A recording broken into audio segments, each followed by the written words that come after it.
तो फिल्म की शुरुआत में हम एक बी यानी एक शहद की मक्खी को उड़ते हुए देखते हैं और तभी ऊपर से वास्प आकर उसे नीचे ले जाते हैं, जमीन पर ले जाते हैं और जमीन पर ले जाकर उसे स्टंग कर देते हैं, यानी उसे डंग मार देते हैं। अब सीन कट होता है और हम मूवी की मेन कैरेक्टर जूलिया को देखते हैं, जिसकी एक केटरिंग कंपनी है और इस काम में उसकी मदद करता है पॉल, जो उसका इकलौता एम्प्लॉय है। इवेंट वेन्यू पर जाकर जूलिया पॉल से फोन ले लेती है ताकि वो बिना टाइम वेस्ट किए अपना काम करे। यहाँ पर जूलिया इस घर की मेड फ्लोरा से मिलती है और देखती है कि रात की इवेंट के लिए म्यूजिशियन भी यहाँ आ चुका था, जो अपना सेटअप लगा रहा था। अपना काम करते हुए पॉल के पास आता है सिडनी, यहाँ के मालिक का बेटा, जो छुपकर बियर पीता है क्योंकि उसे अपनी मॉम से बहुत ज्यादा डर लगता है। उसको देखकर ये अंदाजा हो रहा था कि वो थोड़ा सा डिफॉर्म है, या कह लें कि वो एक स्पेशल इंसान है। वो पॉल को बताता है, वैसे तो हम लोग यहाँ नहीं रहते, कभी कभार पार्टी करने के लिए इस विला में आ जाते हैं। इनकी बातों के दौरान हम सिडनी के पेट को भी देखते हैं, जो गार्डन में घूम रहा था और अनजाने में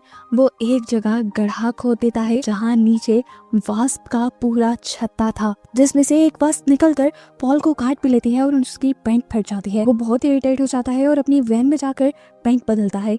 ऐसे ही काम करते करते वो पहुंच गया यहाँ के ऑनर के पर्सनल गार्डन में, जहाँ पर वो पेट भी था। खैर रात हो गई और हमें दिखाया गया कि गेस्ट भी आ चुके थे और पार्टी भी स्टार्ट हो चुकी थी। पार्टी में बहुत बड़े बड़े लोग आए थे, यहाँ तक के सिटी के मेयर भी आए हुए थे।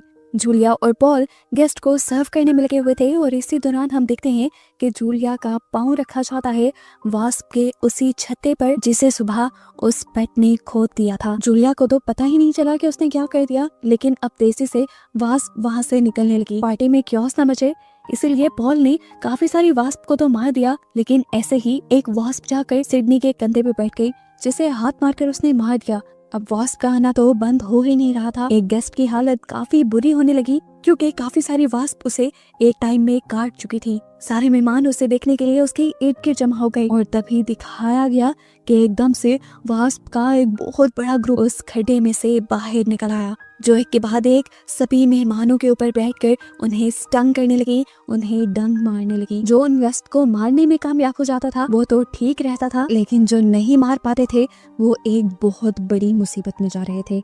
इनका स्टंग नॉर्मल वास्प वाला नहीं था, ये वास्प अपने स्टंग के जरिए गेस्ट की बॉडी में अंडा दे रही थी, जिसके बाद एक भयानक मंजर देखने को मिलता है। वो अंडा इंसान की पूरी ही बॉडी को ट्रांसफॉर्म कर लेता, या ये कह ले कि इंसान जितना बड़ा वास्प इंसान की बॉडी से फट कर बाहर आता था। इस सारे प्रोसीजर में इंसान मर रहा था और इससे भी ज्यादा क्रीपी चीज देखने में कि इन बड़े बड़े वास्प पे कटे फटे इंसानी जिस्म के टुकड़े लटके हुए भी नजर आ रहे थे। पॉल अभी अपनी आंखों के सामने एक आदमी की बॉडी को चीर फाड़ते हुए एक वास्प को बाहर निकलते हुए देखता है और डर कर उसका बुरा हाल हो जाता है।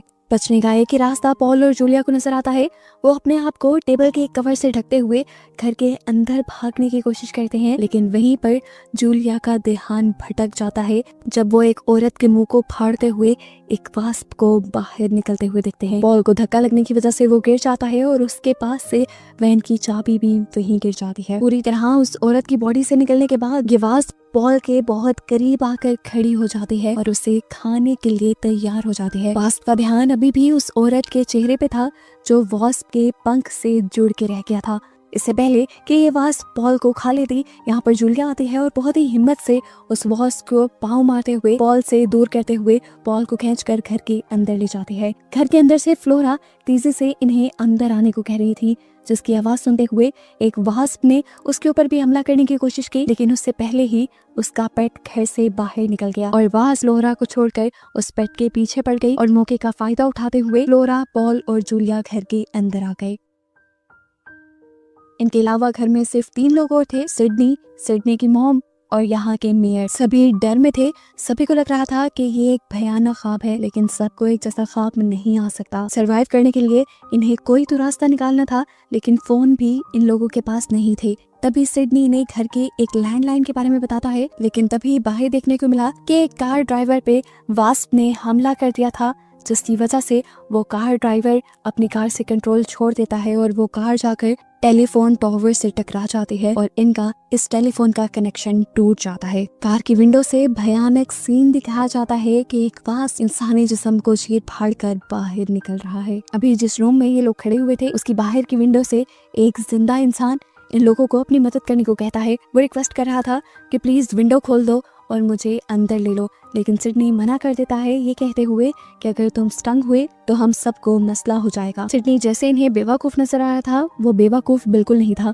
वो इन सबसे कहता है कि ये घर भी अब सेफ नहीं रहा, अगर हमें सेफ रहना है तो हमें बेसमेंट में जाना होगा और वहीं पे मदद का इंतजार करना होगा। अब ये लोग अपना प्लान बना ही रहे थे कि एकदम से इन्हें फ्लोरा के चिल्लाने की आवाज आई। भाग कर इन्होंने देखा तो उसे सिडनी की मॉम ने जख्मी किया था। देखने को मिला कि सिडनी की मॉम स्टंग थी और अब उनके जिस्म में से भी एक बड़ी सी वास्प निकल रही थी। इससे पहले कि वो पूरी तरह बाहर निकलती, सिडनी उन्हें पाँव मार के अपने से दूर कर देता है। इससे पहले कि वास्प उन्हें मार देती, ये लोग जल्दी से दूसरे रूम के अंदर चले जाते हैं और दरवाजा बंद कर देते हैं। फ्लोरा क्योंकि जख्मी थी, इन्होंने फ्लोरा को दरवाजे के आगे बिठा दिया।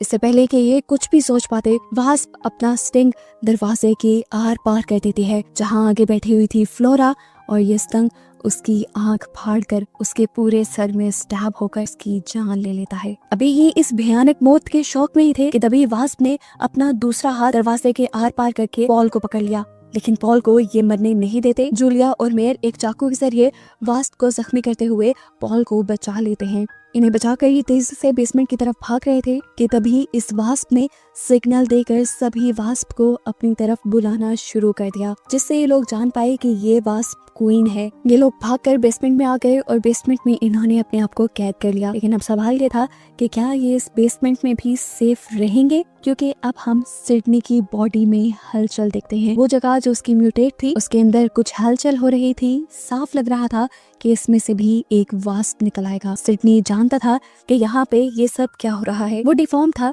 कभी भी उसके माँ बाप ने उसे इतनी इम्पोर्टेंस नहीं दी थी और वो उसकी इंटेलिजेंस के बारे में जानते भी नहीं थे। वो बहुत से एक्सपेरिमेंट्स करता रहता था और इस मरतबा उसने फर्टिलाइजर के अंदर अपना बनाया एक ग्रोथ हार्मोन डाल दिया था और वो जानता था कि उसके इसी हार्मोन की वजह से ये सारे वास्प म्यूटेट हुए हैं। ये सारी बातें अभी सिडनी इन सबको बता ही रहा था कि तभी यहाँ की लाइट चली गई और दिखाया गया कि लाइट असल ने वास्प नहीं काटी थी, क्योंकि उनकी बॉडी में एक इंसानी दिमाग था, वो सोच समझ सकती थी। लाइट काटने का वास्प को ज्यादा फायदा नहीं हुआ। एक बैकअप जनरेटर से यहाँ की लाइट आ गई, लेकिन वास्प की इन हरकतों से ये लोग बहुत ज्यादा डर गए। ये लोग नहीं जानते थे कि वास्प क्या क्या कर सकते हैं।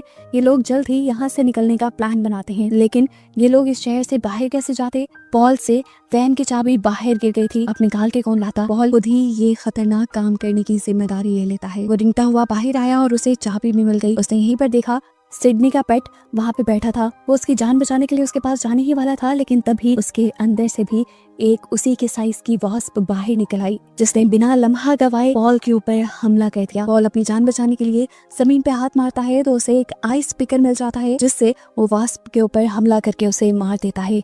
ऐसे उसकी जान बच जाती है। यहाँ बेसमेंट में एक सबसे ज्यादा खतरनाक और क्रीपी सीन दिखाया जाता है कि अब सिडनी की बॉडी से भी एक वास्प निकल रहा था, लेकिन क्योंकि सिडनी डिफॉर्म इंसान था तो नॉर्मल इंसानों की तरह वास्प उसकी बॉडी से नहीं निकला। उसकी बॉडी से एक छोटा वास्प निकला उसके डिफॉर्म हुए कंधे से, और फिर उसी छोटे से वास्प ने पूरी तरह सिडनी की बॉडी और दिमाग पे कब्जा कर लिया। इससे पहले कि सिडनी जूलिया और मेयर के ऊपर अटैक करता, पीछे विंडो से पॉल किसी हीरो की तरह स्टंट मारते हुए एंट्री करता है और सिडनी को गिरा देता है। सिडनी उसके उठने से पहले ही उठने वाला था तो उसने टांगों को घुमाते हुए उसे दूर गिराया, जिसके बाद तेजी से मेयर और पॉल ने पकड़कर एक शेल्फ उसके ऊपर गिरा दी, जिसके बाद अब ये इस मुसीबत से आजाद थे। अब बस इन्हें बाहर जाना था, पर बेसमेंट की विंडो से नहीं जा सकते थे क्योंकि वहाँ से बहुत सारे वास्प्स आने लगे थे। ऊपर गए तो शौक रह गए ये देखकर कि वास्प ने पूरे घर को अपनी छतों में बदल दिया था। ये लोग यहीं से अब आहिस्ता आहिस्ता आगे बढ़ने का डिसाइड करते हैं, लेकिन इनकी बदकिस्मती मेयर का पाँव एक वास्प से टकरा जाता है और इस तरह वो वास्प का शिकार बन जाता है। ये दोनों मेयर को बचाने की कोशिश करते हैं, लेकिन वास्प इस टाइम मेयर को चीर फाड़ कर खा रही थी। मेयर ने अपने आप को खुद इस वास्प का शिकार बनने दिया ताकि कम से कम पॉल और जूलिया की जान बच सके। वास्प अब इनके पीछे भी पड़ने वाली थी, लेकिन लकीली इनके सामने एक कमरा था जिसके अंदर जाके इन्होंने दरवाजा बंद कर लिया और फिलहाल के लिए इनकी जान बच गई। लेकिन ये लोग ये बात भी जानते हैं कि ज्यादा देर ये लोग बच नहीं सकते।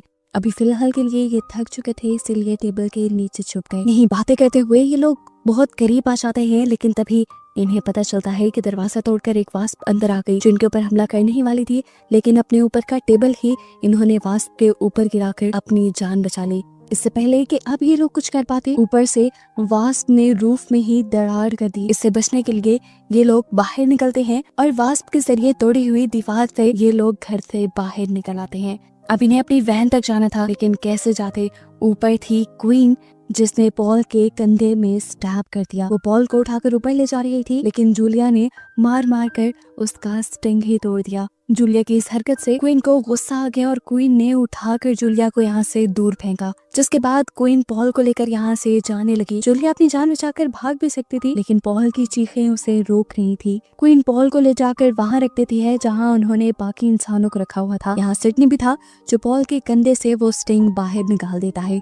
अभी सिडनी भी इंसान नहीं है, वो भी वास्प की ही एक टाइप है, इसीलिए उसने पॉल की मदद करने के लिए स्टिंग पॉल के कंधे से नहीं निकाला, बल्कि पॉल को टॉर्चर करने के लिए निकाला था। क्वीन इस टाइम जो एक लार्वा देती है उसे सिडनी पॉल के अंदर डालने की कोशिश करता है।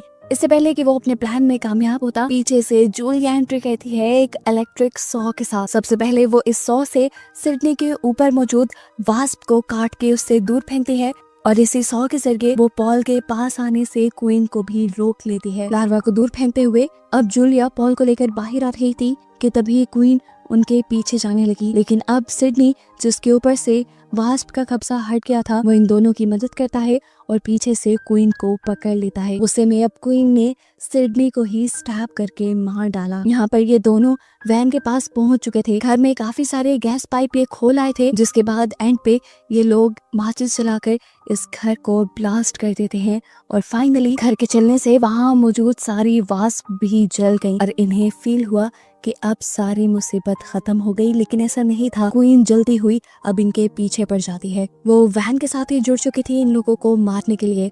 तब पॉल ने सहानुभूति दिखाई और कार को एक दरख्त के साथ क्रैश करते हुए क्वीन को भी मार डाला। इस हादसे में जूलिया की हालत काफी खराब हो चुकी थी। पॉल उसे होश दिलाने की कोशिश करता है, लेकिन उसे तब लगा कि जूलिया मर गई जब काफी देर तक उसे होश नहीं आया। वो जब अपनी उम्मीदें छोड़ चुका था तभी जूलिया की आंखें खुल गई और उसने सुकून का सांस लिया।